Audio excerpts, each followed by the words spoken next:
मोअज़्ज़ज़ ख़वातीन व हज़रात, हमारे इस चैनल को लाइक करें, सब्सक्राइब करें, कमेंट और शेयर करें और बेल आइकन के बटन को दबाना मत भूलें। मोअज़्ज़ज़ ख़वातीन व हज़रात, ये एक मुकम्मल किताब है जो 60 सफ़ात पर मुश्तमिल है। तो आइए सुनते हैं पार्ट नंबर 2, सफ़ा नंबर 26 से। अचानक हैरी की नज़र अकबी आईने पर पड़ी। उसे तकरीबन 20 मील पीछे एक कार की हेडलाइट्स चमकते देखी। उसे फौरन कार की रफ्तार कम करके 60 मील फी घंटा कर दी, जो कि हाईवे पर स्पीड की हद थी। वो कोई खतरा मोल लेना नहीं चाहता था। उसे रैंडी को भी कार के बारे में बताया, फिर अकबी शीशा देखा। पिछली कार अब भी उतने ही फासले पर थी। उसे अपनी रफ्तार मजीद कम कर दी। खाने के बाद रैंडी को काफी की ख्वाहिश हो रही थी। हैरी ने भी ख्वाहिश का इजहार किया। रैंडी ने बताया कि 15 मील आगे एक स्नैक बार है, वहां काफी अच्छी कॉफी मिलती है। वहां 5 मिनट रुक कर कॉफी पी लेंगे और फिर लड़की को भी पिला देंगे। हैरी ने जवाब दिया कि लड़की ने जगाने से मना किया है, इसलिए उसे पिलाने की जरूरत नहीं। रैंडी ने कहा कि सोलो की एक बहुत ही हसीन लड़की है जिसका नाम नैना है। वो इतनी खूबसूरत है कि उसके हुस्न को सिर्फ देखकर ही समझा जा सकता है, बयान नहीं किया जा सकता। इस सिलसिले में उसने सोलो के मतलब भी बताया है कि 20 साल कबल सोलो बेहतरीन, सेफ और कुफल शिकन था। कोई ताला या कोई सेफ ऐसा नहीं था जिसे वो खोल ना सके। मगर बिलाहिर पुलिस ने उसे गिरफ्तार कर ही लिया और उसे 15 साल की सजा हो गई। वो जेल में था कि नैना पैदा हुई और उसकी बीवी का इंतकाल हो गया। सोलो जेल से निकला तो उसने अपना पेशा तर्क कर दिया और पैराडाइज सिटी में ये रेस्टोरेंट खोल लिया। यूं अब भी वो बेहतरीन सेफ शिकन है।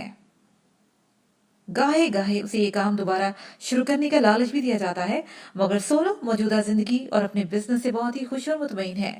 अपनी बेटी को बहुत ही चाहता है और अगरचे उसकी उम्र 50 साल से ज्यादा है, मगर वो बहुत ही ताकतवर और फुर्तीला है। रेस्टोरेंट में होने वाली हर गड़बड़ गड़बड़ से वो खुद ही निपटता है। एक मर्तबा 3 शराब के नशे में मदहोश गाहकों ने नैना पर दस्तराजी करना चाही, तो सोलो ने अकेले ही उन तीनों से निपटा था और उन तीनों का मुकाबला किया और तीनों की इतनी बुरी तरह टिकाई की कि वो हफ्तों तक अस्पताल में पड़े रहे। रैंडी बता रहा था कि वो ये सारी बातें इसलिए कह रहा है कि हैरी सोलो की तरफ से होशियार रहे और बिला वजह किसी मुसीबत में ना पड़े, खास तौर पर नैना से दूर रहे। हैरी ने जवाब दिया कि रैंडी फिक्र ना करो, वो किसी ऐसी लड़की को पसंद नहीं करता जो अपने साथ कोई प्रॉब्लम लेकर आए। इस तरह बातें करते हुए वो मतलूबा स्नैक बार तक पहुंच गए। हैरी ने कार और कारवान एक जानब खड़ा किया। हैरी ने मस्तान कार से उतरकर हाईवे की तरफ देखा। उनका पीछा करने वाली कार तेजी से करीब आती जा रही थी। रैंडी ने जो उतरकर स्नैक बार के दरवाजे पर पहुंच चुका था, पलटकर हैरी को आवाज दी और हैरी आगे बढ़ गया। रेस्टोरेंट में दाखिल होते ही उसने एक कार रुकने की भी आवाज सुनी। खिड़की से झांक कर देखा तो एक सफेद मर्सिडीज नजर आई। उसने सोचा कि ये वही कार है जो उनके पीछे आ रही थी। वो कार को अच्छी तरह देखने के लिए खिड़की की तरफ बढ़ा ही था कि मर्सिडीज हरकत में आई और आगे चल पड़ी। हैरी सिर्फ इतना ही देख सका था कि जो आदमी कार चला रहा था उसे बड़ा सा हेड पहन रखा था। कार में अंधेरा था, इसलिए वो उसका चेहरा नहीं देख सका। 5 मिनट बाद वो स्नैक बार से काफी पीकर 2 पैकेट कैमल सिगरेट और एक कार्टन कॉफी खरीद कर मस्तान कार में वापस आ गए। हैरी अब भी लड़की की तरफ से फिक्रमंद था। उसने एक कंपार्टमेंट खोलकर दोबारा कागजात देखे। कार जोएल ब्लैक नामी आदमी को किराए पर दी गई थी और किराए का माहिदा वीरो बीच में हुआ था। 2 दिन कबल उसे स्पीड मीटर भी देखा। हिसाब लगाते ही वही 240 मील आए। फिर उसे लड़की से ये क्यों कहा था? उस लड़की ने आखिर ऐसा क्यों कहा कि वो 18 घंटे से कार ड्राइव कर रही थी? शायद इसलिए कि वो खुद को थका हुआ जाहिर करके हैरी को कार चलाने के लिए कह सके, मगर वो ये क्यों चाहती थी कि हैरी ड्राइव करे? रैंडी ने हैरी को सोचते देखा तो पूछा कि क्या अब भी वो लड़की के बारे में सोच रहा है? अगर ऐसा है तो जब मियामी में लड़की को जगाए तो वो खुद ही उससे पूछ ले। बिला वजह जहन उलझाने से क्या फायदा? हैरी ने उसकी बात से इत्तफाक किया। कागजात वापस कंपार्टमेंट में रख दिए और थैले से खाना निकाल कर खाने लगा। ड्राइविंग रैंडी ने संभाल ली थी। रैंडी ने हैरी को जगाया जो कुछ देर के लिए सो गया था। उसे बताया कि वो भी फोर्ट लॉर्ड से गुजरे हैं और 20 मिनट बाद वो मियामी पहुंच जाएंगे। हैरी ने कहा कि जो पहला कैफे नजर आए रैंडी वहां कार रोक ले, वो कॉफी पीना चाहता है। लड़की को भी वहां उठा देंगे और पूछेंगे कि वो मियामी में कहाँ उतरना चाहती है। जल्द ही उन्हें एक छोटा सा कैफे मिल गया। रैंडी ने कार रोक दी। हैरी ने अपनी घड़ी देखी, 5:15 हुए थे। वो नीचे उतरा। रैंडी ने कहा वो कॉफी के 2 कार्टन लेने जा रहा है, इतनी देर में वो लड़की को जगा दे। कैफे से हैरी ने कॉफी और लड़की के ख्याल से 4 डफ नट्स खरीद लिए, कीमत अदा की और मस्तांग कार की तरफ वापस चला। रैंडी कार में ही बैठा हुआ था, मगर उसका चेहरा सफेद पड़ा हुआ था। हैरी के कार में बैठते ही उसने कार चला दी और रफ्तार तेज करने लगा। उसकी घबराहट देखकर हैरी ने कहा, रफ्तार कम करो वरना कोई एक्सीडेंट कर बैठोगे। वो मर चुकी है, रैंडी ने बेताबी से कहा। कंबल पर खून के धब्बे हैं और लाश अकड़ गई है। हैरी को एक झटका सा लगा। रैंडी की हालत देखकर उसने सोचा था कि कोई गड़बड़ है, मगर वो गड़बड़ इतनी बड़ी होगी उसे गुमान भी नहीं था। कार रोको, मैं उसे देखना चाहता हूँ, उसे सख्त लहजे में कहा। हम यहाँ हाईवे पर नहीं रुक सकते, रैंडी ने जवाब दिया। गश्ती पुलिस सड़कों पर आ जाएगी और वो किसी लाश के साथ हमें पकड़ा जाना मैं पसंद नहीं करता। पुलिस सोचेगी कि हमने कत्ल किया है। हैरी के इस ख्याल से उसने भी इत्तफाक किया। वाकई पुलिस इन्हें रोक लेगी तो इनकी पोजीशन बहुत ही नाजुक होगी। तुम्हें यकीन है कि वो मर चुकी है? उसने पूछा। हाँ मुझे यकीन है, रैंडी ने जवाब दिया। मैंने कारवान के दरवाजे पर दस्तक दी, कोई जवाब नहीं मिला तो हैंडल घुमाया। दरवाजा खुला हुआ था। मैं अंदर चला गया। वो निचली बर्थ पर लेटी हुई थी, कंबल ओढ़ा हुआ था। अंदर ऐसी बू थी कि मेरा दिल घबरा रहा था। फिर मैंने कंबल पर खून का धब्बा देखा और मैं घबरा गया। उसे आवाज दी और झुककर उसका बाजू छुआ। वो लकड़ी की तरह आंकड़ा हुआ था। मैं मजीद बर्दाश्त नहीं कर सका और तेजी से कारवान से बाहर निकल आया। हैरी को कुछ फासले पर सड़क के किनारे एक बड़ा सा बोर्ड लगे देखा। उस पर लिखा था, समुंदर का साहिल तैरने के लिए बिल्कुल महफूज है। उसे रैंडी से कहा कि कार इसी जाने बोर्ड ले। हाईवे पर इस वक्त कोई ट्रैफिक नहीं थी। रैंडी ने कार हाईवे से नीचे उतार दी। एक कच्ची सड़क साहिल तक चली गई थी। 20 मील आगे जाकर दरख्तों का एक बड़ा सा झुंड था और इससे कोई 200 गज आगे खुला समंदर। हैरी ने कार रोकने को कहा। रैंडी ने कार रोक दी। हैरी कार से उतरकर कारवान की तरफ गया। साहिल पर दूर दूर तक कोई नजर नहीं आ रहा था। उसे जेब से रुमाल निकालकर हाथ में लपेटा और कारवान का दरवाजा खोला। मौत की बू, जिसे वो पिछले 3 साल जंग के मैदानों में गुजरकर बखूबी वाकिफ हो चुका था, उसकी नाक से टकराई। निचली बर्थ पर कोई कंबल ओढ़े लेटा हुआ था। कारवान में दाखिल होकर हैरी ने कंबल का एक कोना पकड़कर उठाया। बर्थ पर एक आदमी पड़ा था जिसकी उम्र 50-55 साल लगती थी। बाल गहरे ब्राउन थे। चेहरा धूप की तमाज़त से तांबे जैसी रंगत का हो चुका था। नाक चोंच की तरह झुकी हुई थी। होंठ पतले थे। आंखें खुली थी जिनमें से सख्ती के साथ साथ खौफ भी झांक रहा था। चेहरे के दाएं जानिब एक ताजा जख्म का निशान नजर आ रहा था।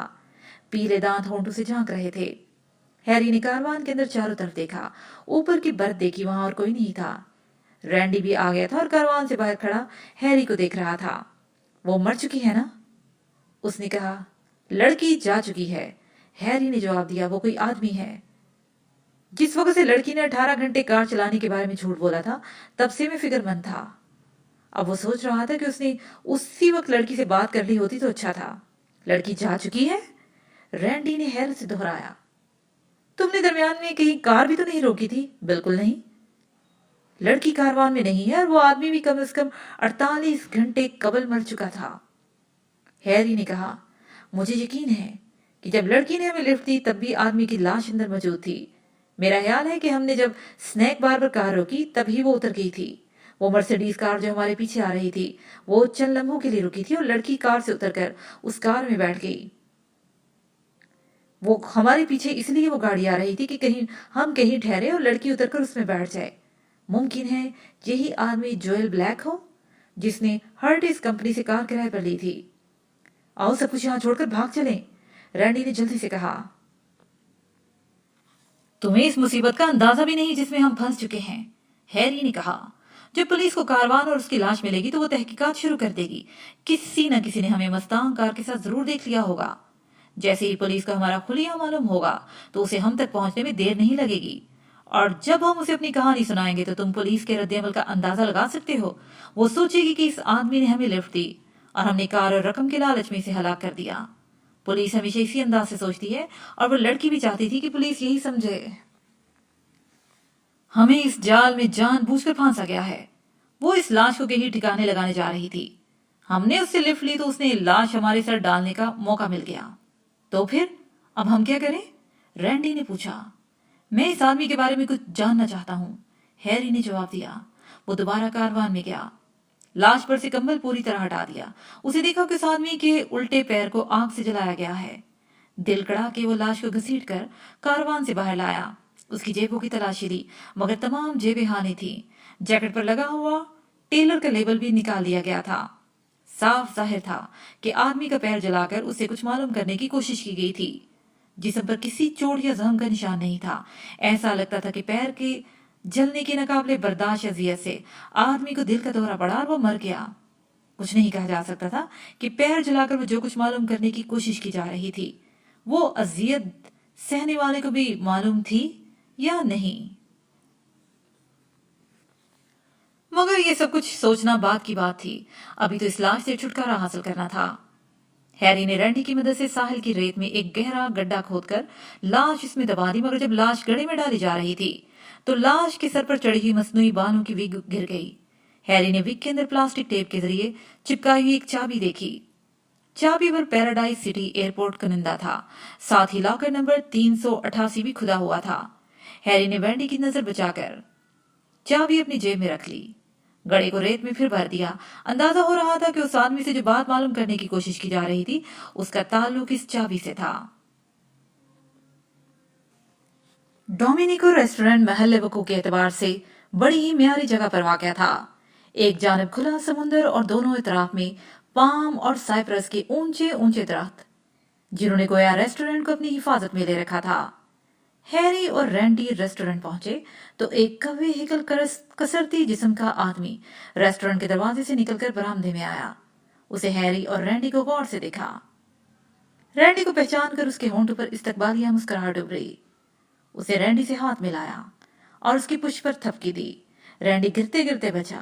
हैरी का अंदाजा था कि यह आदमी जरूर सोलो डोमिनिको होगा, रेस्टोरेंट का मालिक, और उसका यह अंदाजा दुरुस्त था। रैंडी ने उससे हैरी का तारुफ कराया कि यह है वो आदमी जिसके बारे में उसने फोन किया था। सोलो ने हैरी को गौर से देखा। चेहरे पर बदस्तूर मुस्कुराहट थी। वियतनाम से आ रहे हो? उसने कहा। वहां तो तुम मेरे बेटे से भी मिले होगे। वो मैरीन की 3rd कंपनी में होता है। मगर मैं तो उससे नहीं मिला, मगर 3rd कंपनी के बारे में जानता हूं कि वो बहुत अच्छी कंपनी है। बेशक है, सोलो ने कहा। तो तुम्हें मुलाजमत चाहिए। मुझे एक लाइफ गार्ड की जरूरत है। तैराकी में ओलंपिक के चैंपियन हो। मुलाजमत जरूर मिल जाएगी, बशर्ते के साथ ही कुछ दूसरे काम भी कर सको। मुझे कोई काम करने में कोई आर नहीं है, तो समझ लो कि तुम्हें मुलाजमत मिल गई। अभी मैं मार्केट जा रहा हूं। जंग के बारे में तुमसे बाद में गुफ्तगू रहेगी। रैंडी, अपने दोस्त को अपने कैबिन में, अपने साथ वाले कैबिन में ले जाओ। ये वहीं रहेगा। अभी सीजन शुरू नहीं हुआ, इसलिए 2-4 दिन आराम कर सकते हो। सोलो हैरी को अजीब नजर से घूर रहा था। फिर उसने आगे बढ़कर हैरी के बाजू टटोले। बॉक्सिंग भी कर सकते हो?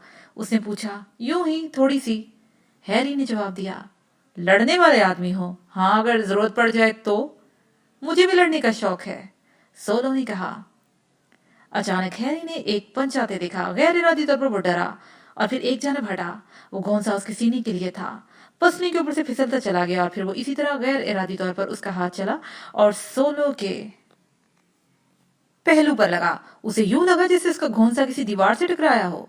सोलो लड़खड़ा कर पीछे हटा, पलकें झपकाई, गहरी सांस ली। दोनों ने एक दूसरे को देखा। सोलो मुस्कुराने लगा। बहुत फुर्तीले हो और स्मार्ट भी, उसने कहा। घोंसा खाना नहीं चाहते मगर मार सकते हो बहुत खूब। क्या कोई पंच बर्दाश्त भी कर सकते हो? अगर करना ही पड़ जाए तो। लगता है मैं तुम्हें पसंद करने लगूंगा। सोलो ने हैरी की पुश्त थपथपाई और फिर अचानक एक दूसरा पंच चला। हैरी उसका मुतवक्का था। उसके सर पर उसने अपना सर एक तरफ हटाया और सोलो का घोंसा उसके कान को छूता हुआ निकल गया। ये एक ऐसा पंच था कि लग जाता तो खतरनाक साबित हो सकता था। एक बार फिर हैरी का हाथ हरकत में आया, सोलो के सीने पर पड़ा। सोलो की सांस ऊपर की ऊपर और नीचे के नीचे रह गई। उसे जल्दी जल्दी पलकें झपकाई। बहुत खूब। जब वो बोलने के काबिल हुआ तो उसने कहा, हम दोनों बेहतरीन दोस्त बनेंगे। बहुत अच्छा पंच था। क्या तुमने कभी पेशावर बॉक्सर बनने के बारे में सोचा, मिस्टर सोलो? हैरी ने उसे गौर से देखते हुए कहा। میں تمہاری ملازمت کرنا چاہتا ہوں. مجھے تمہیں مارنا نہیں چاہیے تھا، مگر جب کوئی مجھ پر گھونسا اٹھاتا ہے تو فطری طور پر میرا ہاتھ بھی چل جاتا ہے. مجھے افسوس ہے. ارے افسوس کی ضرورت نہیں، سولو نے جواب دیا. میں ایک اچھا پنچ برداشت بھی کر سکتا ہوں، اس سے میرے جگر اور پیٹ کے اعصاب مضبوط ہوتے ہیں، لیکن اگر تم اتنے پھرتیلے نہ ہوتے تو میرا پنچ تمہیں ایک ہفتے کے لیے بستر پر لٹا دیتا. کیا واقعی؟ ہیری نے کہا. مجھے تمہارا دوست بن کر خوشی ہوگی مسٹر سولو، لیکن اب کوئی اور پنچ مجھ پر مت آزمانا. میں نروس ہو جاتا ہوں اور ممکن ہے کہ میں اپنا اگلا پنچ ہلکا نہ رکھ سکوں. سولو کے چہرے سے مسکراہٹ غائب ہو گئی. کیا تم نے دانستہ اپنا پنچ ہلکا رکھا تھا؟ اس نے پوچھا. میں تمہیں چوٹ پہنچانا نہیں چاہتا تھا، ہیری نے جواب دیا. اس مرتبہ سولو کا پنچ ہیری کے لگ ہی گیا ہوتا. سر ہٹاتے ہٹاتے بھی وہ تھوڑی سی رگڑتا ہوا نکل گیا تھا، لیکن اس کا جوابی پنچ سولو کے جبڑے پر اتنی قوت سے پڑا کہ وہ ایک میز سے ٹکرا کر پشت کے بل فرش پر جا گرا. اس کی آنکھیں اوپر چڑھ گئی تھی، بازو بے جان ہو کر اس کے پہلو میں گر پڑے تھے اور وہ کسی ویل مچھلی کی طرح فرش پر بے سود پڑا رہ گیا. او میرے خدا! رینڈی چلائے کہ تم پاگل ہو گئے ہو؟ وہ آگے سولو کی طرف بڑھنے لگا تھا کہ ہیری نے اسے روک لیا. اس کی فکر مت کرو، ہیری نے کہا. تم نے بھی سنا ہوگا کہ وہ خود کہہ رہا تھا کہ وہ اچھے پنچ پسند کرتا ہے. کئی لمحوں کے بعد سولو کی آنکھوں میں حرکت ہوئی. اسے آنکھیں کھول کر ہیری کو گھورا، پھر مسکرانے لگا. اگرچہ وہ مسکراہٹ جبریا تھی، مگر بہرحال مسکراہٹ تھی. اس نے اپنا ہاتھ آگے بڑھایا اور ہیری نے اس کا ہاتھ پکڑ کر اسے اٹھنے میں مدد دی. میں نے اس سے بہتر پنچ اپنی زندگی میں کبھی کسی سے نہیں کھایا، اس نے کہا. اوکے ہیری، اب یہ کھیل مزید نہیں ہوگا. میں اور تم بہترین دوست بننے والے ہیں. میرا ارادہ تمہیں $30 فی ہفتہ دینے کا تھا، مگر اب تمہیں $40 ملیں گے. باقی دوسری چیزیں بھی بہترین ہوں گی. رینڈی اس کا خیال رکھنا. اور وہ قدرے لڑکھڑاتے قدموں سے مارکیٹ جانے کے لیے اپنی کار کی طرف بڑھ گیا. کار چلی گئی تو رینڈی اور ہیری کافی دیر تک خاموش کھڑے رہے. بالآخر رینڈی نے ہیری سے کہا کہ وہ اس کے ساتھ چلے اور اپنا کیبن دیکھ لے، مگر ہیری نے قدم بڑھا رہی تھا کہ پیچھے سے ایک آواز آئی. نہیں، اسے باہر نکال دو. ایک لڑکی جو ہیری کے خیال میں نینا ہی ہو سکتی تھی برآمدے میں کھڑی تھی. اسے دیکھ کر ہیری کو ایسا شاک لگا جیسے اسے بجلی کا ننگا تار چھو لیا ہو. بلا شبہ وہ بہت ہی حسین اور دلکش تھی. اس کی عمر 22-23 سال معلوم ہوتی تھی. قد اوسط درجے کا تھا، مگر چریرا جسم ہونے کی وجہ سے وہ لمبی محسوس ہوتی تھی. اس کے بال سیاہ شانوں تک تراشیدہ تھے، جنہیں درمیان سے مانگ نکال کر 2 حصوں میں تقسیم کر دیا گیا تھا. وہ اس وقت بہت غصے میں نظر آ رہی تھی. اس کی سیاہ بڑی بڑی آنکھیں گویا شعلے برسا رہی تھیں. مجھے تمہارا دوست پسند نہیں آیا رینڈی، وہ کہہ رہی تھی. اسے دفع کرو، اسے دیکھ کر میری طبیعت خراب ہونے لگتی ہے. بات کیا ہے مس سولو؟ ہیری نے سخت لہجے میں پوچھا. تم جنگلی اور وحشی ہو، بزدل آدمی. تم اپنے ہم عمر اور برابر کے آدمی سے مقابلہ کیوں نہیں کرتے؟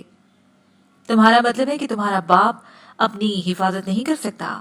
ہیری نے جواب دیا. جب کسی آدمی کو تمہارے باپ کی طرح مصیبت کی تلاش رہتی ہے تو جلد یا بدیر وہ اسے ضرور مل جاتی ہے. مجھے افسوس ہے کہ میں نے تمہیں پریشان کر دیا، لیکن اس سے زیادہ افسوس مجھے تب ہوتا جب میں کسی ڈمی کی طرح تمہارے باپ سے مار کھا لیتا. تم یہاں ملازمت نہیں کر سکتے، نینا نے غصے سے کہا. میں نہیں کرنے دوں گی، اس لیے بہتر ہوگا کہ دفع ہو جاؤ. میں چھوٹی لڑکیوں سے احکامات لینے کا عادی نہیں ہوں، ہیری نے جواب دیا. مجھے تمہارے باپ نے ملازم رکھا ہے. اگر وہ مجھ سے جانے کو کہے گا تو میں چلا جاؤں گا. نینا نے ہیری کے منہ پر تھپڑ مارنا چاہا، لیکن ہیری کو اس کی زد سے بچنے میں کوئی مشکل نہیں ہوئی تھی. وار حالی جاتے دیکھ کر نینا لڑکھڑائی اور ہیری کی سینے سے ٹکرا گئی، مگر فوراً ہی اچھل کر ہٹ گئی. یہ کیا ہو رہا ہے؟ ایک آواز آئی. ساتھ ہی ایک چھوٹے سے قد کا آدمی نکل کر برآمدے میں آیا. اسے دیکھتے ہی ہیری کے دل میں ناپسندیدگی کا تاثر ابھرا. مینول، نینا نے اس آدمی سے کہا، اس آدمی کو باہر نکال دو. اتنا کہہ کر وہ تیزی سے پلٹ کر ریسٹورنٹ میں چلی گئی. مینول نے ہیری کو گھور کر دیکھا اور پھر رینڈی سے اس کے بارے میں پوچھا. رینڈی نے بتایا کہ اس کا نام ہیری ہے اور مسٹر سولو نے اسے لائف گارڈ کی حیثیت سے ملازم رکھا ہے. نینا اس لیے ناراض ہو رہی تھی کہ ہیری اور سولو میں باکسنگ کا دوستانہ مقابلہ ہو گیا تھا جو سولو کے لیے کچھ ناموافق ثابت ہوا. مینول نے ہیری سے کہا کہ اگر اسے یہاں ملازمت کرنا ہے تو بلا وجہ کی پریشانی پیدا کرنے سے بچنا ہوگا. हैरी ने जवाब दिया कि तुम्हें परेशानी पसंद नहीं तो सोलो से बात करो, वो ऐसी बातें पसंद करता है। बात ज्यादा न बढ़ी इसलिए रैंडी हैरी को अपने साथ लेकर आगे चल दिया। रेस्टोरेंट की इमारत के अकब में लकड़ी के 4 कैबिन बने हुए थे। रैंडी ने दूसरे कैबिन का दरवाजा खोलते हुए हैरी को बताया कि ये उसका कैबिन है और खुद उसके कैबिन का बराबर वाला है, और मैनुअल का कैबिन हैरी के कैबिन के सामने वाला है। पहला कैबिन सरेदस थाली है। हैरी अपना थैला उठाए अंदर दाखिल हुआ। कैबिन छोटा मगर आरामदेह था, जरूरत की हर चीज से आरास्ता। जब उससे हैरी ने सोलो को पंच मारकर फर्श पर गिराया था तो रैंडी कुछ फिक्रमंद नजर आ रहा था। आखिर हैरी के इसरार पर उसने बताया कि हैरी ने कुछ अच्छा नहीं किया, उसने सोलो के गुरूर को ठेस पहुंचाई है। सोलो खुद को जिले का बेहतरीन बॉक्सर ख्याल करता है। उसने अभी तक किसी से हार नहीं मानी, मगर हैरी ने उसे एहसास शिकस्त से दो चार कर दिया। हैरी ने जवाब दिया कि ये तो होना ही था। अगर कोई सोलो की तरह दूसरों पर अपनी गूंज से आजमाने का आदी होता है तो जल्द या बदेर उसे उसका हमेशा तो बर्दाश्त करना ही पड़ता है। अगर वो इतना मोटा और पोख्ता उम्र का ना होता तो मुमकिन था कि 1-2 पंच हैरी के भी लग जाते। और वो जहां से आ रहा है वहां एक आदमी मौका मिलने पर दूसरे को मार डालता है। वहां बर्दाश्त, अखलाक और मुरव्वत नाम की कोई चीज नहीं होती। आदमी किसी को मारता है तो मरने का खतरा भी गवारा करता है। अगर यहाँ के लोग छेड़छाड़ नहीं करेंगे तो वो भी खामोश रहेगा, लेकिन उन्होंने इसे घेरने और तंग करने की कोशिश की तो वो जैसा भी है जवाब दे सकता है और जवाब देने से बाज नहीं आएगा। 10 बजे के बाद हैरी ने सोलो को मार्केट से वापस आते देखा। उस वक्त वो अपने कैबिन से 10-12 गज के फासले पर एक पाम के दरख्त के साए में बैठा सोलो की वापसी का इंतजार कर रहा था। उसका जहन सोलो या उसकी गुसीली बेटी से ज्यादा उस आदमी की तलाश में उलझा हुआ था जो इन्हें कारवान में मिली थी। उस लाश को दफन करने के बाद वो और रैंडी का कारवान को मियामी से बाहर ले गए थे, जहां उन्हें कारवान खड़े करने का एक बहुत बड़ा प्लाट नजर आया, जहां उस वक्त भी कम से कम 200 कारवान पार्क थे। कारवान को छोड़ने की ये बेहतरीन जगह थी। सुबह के उस हिस्से में वहां कोई नजर भी नहीं आ रहा था। उन्होंने दूसरे कारवानों के दरमियान कारवान खड़ा कर दिया, कार को उससे अलग किया और रवाना हो गए। मियामी से काफी दूर उन्हें एक कार पार्किंग प्लाट मिला जहां पर बेशुमार गाड़ियां खड़ी थीं। हैरी ने उन्हीं के दरमियान में मस्तांग कार को भी खड़ा कर दिया। उसे छोड़कर जाने से पहले हैरी ने उसे अच्छी तरह अंदर बाहर से साफ कर दिया था ताकि उनकी उंगली के निशानात न बाकी रह जाएं। मस्तांग कार वहां छोड़कर वो पैदल चलते हुए हाईवे तक आए। वहां से एक बस पकड़ी जिसने उन्हें सोलो के रेस्टोरेंट पर उतार दिया। हैरी मुतमईन था कि उन्होंने कोई ऐसा सुराग नहीं छोड़ा जिससे पुलिस उन तक पहुंच सके। कम से कम जब तक लाश दरियाफ्त नहीं की जाती उनके लिए कोई खतरा नहीं था। मस्तांग कार वहां हफ्तों तक खड़ी रह सकती थी और फिर कोई उसकी मौजूदगी महसूस करके तभी कार के मालिक की तलाश शुरू कर सकता था, किसी कातिल की नहीं। वो चाबी जो लाश की बिग के अंदर छुपी मिली थी हैरी की जेब में रखी थी। उसे रैंडी को चाबी के बारे में कुछ भी नहीं बताया था और अब भी फैसला नहीं कर सका था कि बताना चाहिए या नहीं। उसका ख्याल था कि जिस तरह लाश का पैर जलाया गया था उसे जाहिर होता था कि जिस किसी को भी उसकी तलाश थी वो इसे हर कीमत पर पाना चाहता था, और यकीनन ये किसी कीमती राज की कुंजी थी। रैंडी से पूछने पर मालूम हुआ था कि शहर का एयरपोर्ट मशरिक की जानिब 15 मील के फासले पर वाक़या था, और हैरी सोच रहा था कि वो वहां तक कैसे पहुंचेगा। अगर सोलो अपनी कार इस्तेमाल करने की इजाजत दे दे तो काम बन सकता है। अभी 1-2 दिन इंतजार करना मुनासिब होगा, मगर ये काम सीजन शुरू होने से पहले कर लेना चाहिए। हैरी ने सोलो को रेस्टोरेंट की तरफ जाते देखा। अभी वो उतरकर अंदर नहीं गया था कि नैना आ गई और गुस्सीले अंदाज में अपने बाप से बातें करने लगी। जाहिर था कि वो हैरी के बारे में ही बात कर रही होगी। अपने मुखालफाना तर्ज अमल के बावजूद उस लड़की ने हैरी पर गहरा असर डाला था। नेहा की मौत के बाद से हैरी के ताल्लुकात दूसरी लड़कियों से बड़े रस्मी रहे थे। वो उनसे मिलता था और भूल जाता था, लेकिन नैना के बारे में उसे अंदेशा हो रहा था कि ये लड़की उसके लिए उलझन और परेशानी का सबब बन सकती है। उसे देखा कि सोलो चंद लम्हे नैना की बातें सुनता रहा और फिर हाथ बढ़ाकर उसे बोलने से रोक दिया। तेजी से कुछ कहा और नैना को जाने का इशारा किया। नैना चंद लम्हे उसे घूरती रही, फिर कंधे झटक कर एक तरफ चल दी। उसके जाने के बाद सोलो ने पलटकर उस तरफ देखा जहां हैरी बैठा था और फिर मुस्कुराते हुए उसके पास आया और कहा कि वो नैना के बारे में फिक्रमंद ना हो। नैना को उसके लाड प्यार ने जिद्दी और हुस्सर बना दिया है। مگر اس نے نینا کو سمجھا دیا ہے کہ ہیری یہی رہے گا اور کام کرے گا۔ امید ہے کہ وہ آئندہ ہیری سے نہیں الجھے گی۔ ہیری نے کہا بھی کہ اسے کہیں اور بھی کام مل سکتا ہے، اس لیے وہ چلا جائے تو اچھا ہے، مگر سولو نے اسے جانے کی اجازت نہیں دی۔ آخر ہیری نے ٹھہرنے کا وعدہ کر لیا۔ پھر سولو نے ایک طرف ہٹ کر اشارہ کیا کہ وہاں پیڈل سے چلنے والی کشتیاں، بڑی چھتریاں، جوٹ کی چٹائیاں وغیرہ رکھی ہیں۔ اب چونکہ ہیری ساحل کے جملہ کاموں کا انچارج ہے، اس لیے وہاں جا کر دیکھے کہ سب چیزیں درست ہیں یا نہیں۔ جو درست نہ ہو انہیں کام کے قابل بنائے۔ دوپہر 12 بجے کھانا کھایا جاتا ہے اور اس وقت وہ کچن میں آ کر سب کے ساتھ کھانا کھائے۔ ہیری نے ٹھہرنے کا وعدہ تو کر لیا تھا، مگر اسے محسوس ہو رہا تھا کہ وہ ٹھہر کر غلطی کر رہا ہے۔ لیکن نینا کی کشش اتنی غالب آ چکی تھی کہ وہ خوش بھی تھا کہ سولو نے اسے جانے سے روک لیا۔ ہیری ہٹ میں جا کر 2 نیگرو ملازموں کی مدد سے چیزوں کو درست کرتا رہا۔ 12 بجے اپنے کیبن میں گیا، غسل کیا، کپڑے تبدیل کیے اور کچن کی طرف چل دیا۔ سولو، نینا، رینڈی اور مینول وہاں پہلے سے موجود تھے۔ نینا نے ہیری کو نگاہ اٹھا کر بھی نہیں دیکھا اور جلد ہی کھانے سے فارغ ہو کر چلی گئی۔ سولو نے بتایا کہ وہ کل بھی مارکیٹ جائے گا، وہاں کچھ زیادہ کام ہے، اس لیے وہ چاہتا ہے کہ ہیری بھی ساتھ چلے۔ ہیری نے آمادگی کا اظہار کیا اور پھر یوں ہی سرسری لہجے میں کہا کہ اگر کسی رات وہ شہر کی سیر کے لیے جانا چاہے تو اس کے لیے ٹرانسپورٹ کا کیا انتظام ہے؟ سولو نے جواب دیا کہ ہر نصف گھنٹے کے بعد ایک بس شہر جاتی ہے اور واپس آتی ہے۔ وہ جب چاہے بس سے جا سکتا ہے۔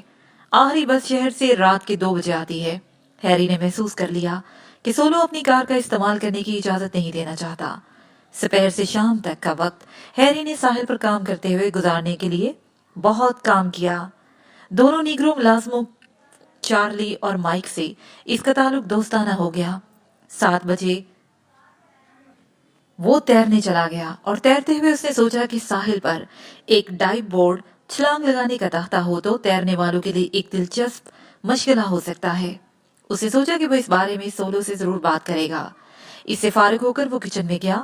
قدرے دیر ہو چکی تھی۔ کھانا وغیرہ کھا کر وہ واپس جا ہی رہا تھا کہ ہیری کی طرف نینا دیکھے بغیر چلی گئی۔ مینول بھی چلا گیا تھا۔ سولو ایک پارٹی کے لیے کھانا تیار کر رہا تھا۔ ہیری نے سولو کو ڈائی بورڈ کے بارے میں بتایا۔ سولو نے پوچھا کہ ہیری ایسا بورڈ تیار کر سکتا ہے۔ ہیری نے اس بات میں جواب دیا تھا کہ ضروری لکڑی اور دوسری چیزیں موجود ہو تو وہ ڈائی بورڈ بنا سکتا ہے۔ مزید یہ کہ بورڈ ہو تو وہ چھلانگ لگانے کے لیے اور مختلف مظاہرے کرنے کے لیے سامان بھی تیار کر سکتا ہے۔ سولو کو یہ آئیڈیا بہت ہی پسند آیا۔ اس نے کہا کہ کل ہیری اور اس کے ساتھ نیگرو ملازم بازار جا ہی رہے ہیں تو وہ وہاں سے اپنی ضروریات کے تمام سامان کا آرڈر دے سکتا ہے۔ ہیری کچھ دیر اور تیرنے کے خیال سے ساحل کی طرف چلا۔ ریسٹورنٹ کے سامنے سے گزرا تو اس نے اندر جھانک کر دیکھا۔ اس کی توجہ نہ رینڈی پر تھی نہ مینول پر، بلکہ وہ نینا کو دیکھ رہا تھا اور وہ اس وقت بہت ہی زیادہ دلکش نظر آ رہی تھی۔